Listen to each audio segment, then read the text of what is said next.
let's try this. This is the first time ever we're going to do this little live podcast, the Saddle and Angel podcast. Oh, first we got to bring out the one and only Angelo Lorenzetti. Give it up for Angelo. Come up here. You fucking drum paper. There he is. Look at all dressed up, Angelo. Like they love How's it going, people? Thanks for sticking around. How many people are fans of the podcast here? Yes. All listeners. Yeah. All right, so we had this idea to talk these stories because everyone's had embarrassing virgin stories, and it's like I was a Catholic and I was so riddled with guilt. I was just telling Angela this earlier that I remember one time feeling so guilty masturbating that when I had a boner, I took a knife out and I thought I should cut my dick off. What church did you go to? St. Brendan's. You cut it off. What's that? How'd you feel after you cut it off? Well, you can tell, sir, I'm not wearing flannel shorts like you, so I did not cut it off. I like this live audience, man. All right, so Angelo's going to tell his virgin story first. I'll tell mine, and then we'll have our three virgin guests on. One of them who lost his virginity since we booked him. Fucking A, dude. All right, so Angelo, take the mic, Angelo. Yeah, I'm gonna tell the story first because I lost my virginity before Sal. So I was young when I lost it. I was just at the late stage of puberty. You know, voice was changing, hair on my toes, that type. I was on the right track, and you got hair on your toes? I'm a big one. And I remember, like, with my group of friends in high school, it wasn't like that American Pie thing. Let's wait for prom. Like, whoever lost their virginity first was, like, the man. So that was, like, our main objective. And I remember I was lucky enough to, like, throw this party, and I convinced this girl, who's a good friend of mine now. And we were in my bedroom, and, like, there's, like, 5 or 6 dudes passed out in my room. And I was, like, giving her the, you know, the wandering hands, spirit fingers and stuff, and trying to talk her into it, and she's like, no, I don't want to do it, I don't want to do it. Wait, now, how do you know she fucked before? Because some senior took her virginity, so I knew. All right, go on, wandering fingers. Wandering fingers, and so yeah, we finally I talked her into it, and she didn't want to do it there. She's like, come on, you promise you won't tell anybody? I remember she said that, and I was like, you won't tell anybody? I was like, it's going to be my first time. I'm going to at least tell like 2 people. You're like a fucking charity case. What the fuck? What was that? So yeah, I convinced her to go. So she didn't want to do it in my bedroom because I had like 5 or 6 friends that were passed out. They were like thinking, is he going to do it or what? It has nothing to do with the romance. So we went into my bathroom, just the standard cubicle 4x4, and I remember thinking like, dude, this is my first time, and I got to do her against the wall. That's like fucking expert shit, right? That's black diamond shit, man. I'm like. And I remember just poking her stuff, and she's just like, what the fuck are you doing? And I'm like, you're right, what should we do? And she's like, I don't know. So I convinced her, let's go downstairs to my dad's office, and we wanted, you know, I put a carpet down and stuff. It was nice and romantic. And so we went through it, and I'm not exaggerating. I know guys, they like to exaggerate. They skew the numbers in their favor when they're like, dude, I banged her for this long. Like, I'm not even exaggerating. It took 22 seconds. Right? Like, I'm not kidding. And I remember I wasn't even embarrassed about that. I was like, fuck it, it's my first time, right? But I was more embarrassed in the fact that, like, I was so, like, cautious that I was going to get her pregnant. I was so paranoid that I got pulled out with a condom on. And she, like, looked at me. She's like, what the fuck are you doing? I'm like, I don't know, just being safe, you know? And she's like, you know, you could have kept it. I'm like, yeah, I'm gonna be safe about it. I'm like, here, take this pill. You know, but... Dude, the virgins just laughed at you for pulling out. Like, what, bro? So, yeah, after that, you know, I lost it, and I told like 20 of my friends. Yeah, if we had Facebook back then, I would have posted that shit for sure. Like, give me a thumbs up, come on, who wants it? That's my story. Then she, all right, and she never talked to you since? No, we're good friends. Really? Yeah. We even like pound out, like, hey, remember when you took my virginity? Yeah. It's a big old joke now. All right. 2 seconds. Deuce, deuce. That's what my There he name goes. There's your little story. All right. My story. How old were you? Give me a mic so I can. Oh, yeah. Here, you heckle me. All right. How old were you? I was, let's see, 15. Oh, man. I was young. How old were you, Sal? Let everyone Woo! know. Damn, this is embarrassing in front of people. All right. And I'm going to put this on the internet. I was 20 years old. And I told you, I was very religious. I almost cut my dick off with a knife. It's so fucked up.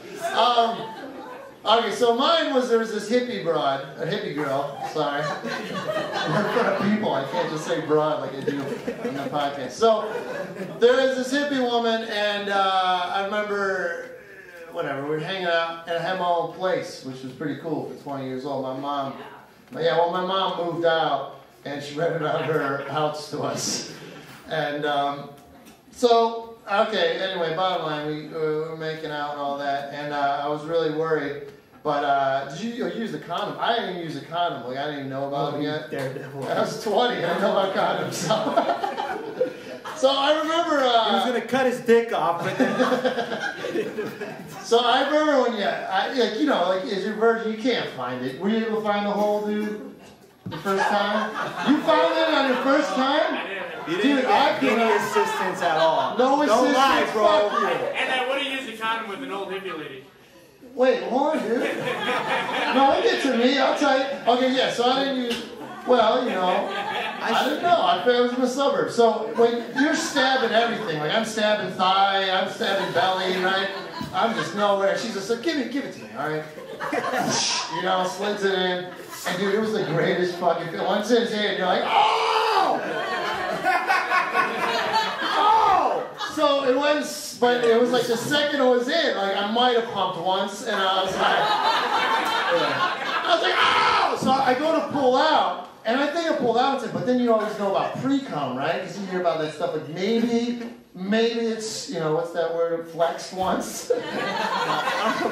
So, it sounded like you stubbed your toe. Yeah, that's how it comes, dude. Oh my god, damn it!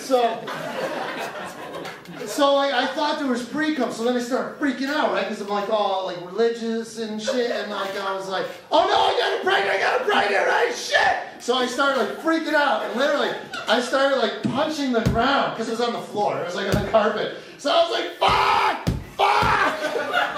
Which is hot, man. Yeah, Chick sees a guy. Wait, kill the mood, man. Right after your boner, right? So, and she's like, it's fine, I'm not pregnant, all right? It's fine. I'm like, no! No! I was like, you gotta get the morning after pill. But no, I don't want, no! So then, I actually made her get it the next day, so. But the most embarrassing thing is, after all that, wiping my tears off and everything, she's shaking her head in shame, that my roommate comes home with his friend, and he's like, come on, let's go watch TV in the living room where we were. And he's like, whoa, Joe, I don't think we should go. There's clothing all over the floor. And he's like, oh, no, it's fine. So me and the girl run behind the back of the couch, and I'm like, he's not coming back. And he does. He walks into the living room, and I stand up from behind the couch, and I just go, Joe, kind of naked here. And from that moment on, that was my friends say that slogan to me ever since I seen him. That was a terrible ending. I had a good ending with a laugh. I should have bailed on it. I just should have bailed. All right, let's bring up our guests. So, that was pretty good. We did a good time. All right, so we got 3 virgin guests. Slide over, buddy. Do you want to put this over here? Yeah, we'll give him this mic. Come on over. This is the Latin lady is Veronica Porras. She's an attractive virgin. She was on our first podcast, not our first one, but she was on episode 31. This is your guys' mic.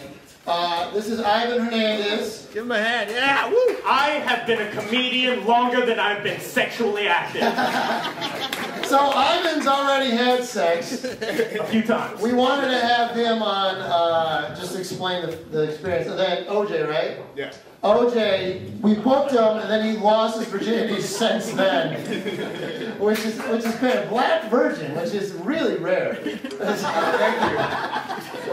you. I take pride in it. That is a proud thing. Okay, so let's He believed the only good, positive black stereotype didn't apply to you. All right, so Ivan, tell us your story. What happened? So how old are you? I'm 24 years old. Ah, I win!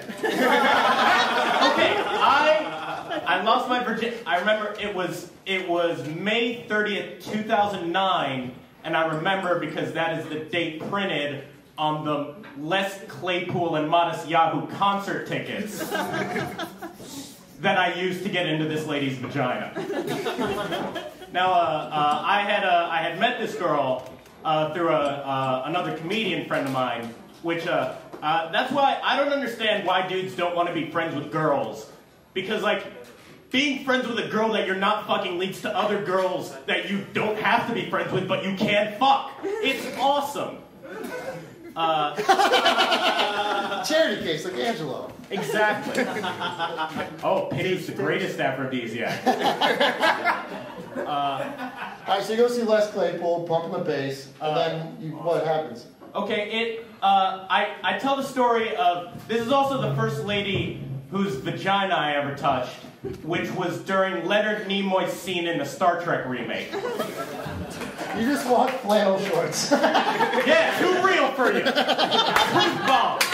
Word to your mom. It's hard for me to believe that you're a virgin until you're 24. It's just 22. 22? I was 22. 22, so you lost it when you're 22. I thought you said. Yeah, I thought it was recent. What happened? No! You think I'd be here if it was recent? I'd be too full of shame.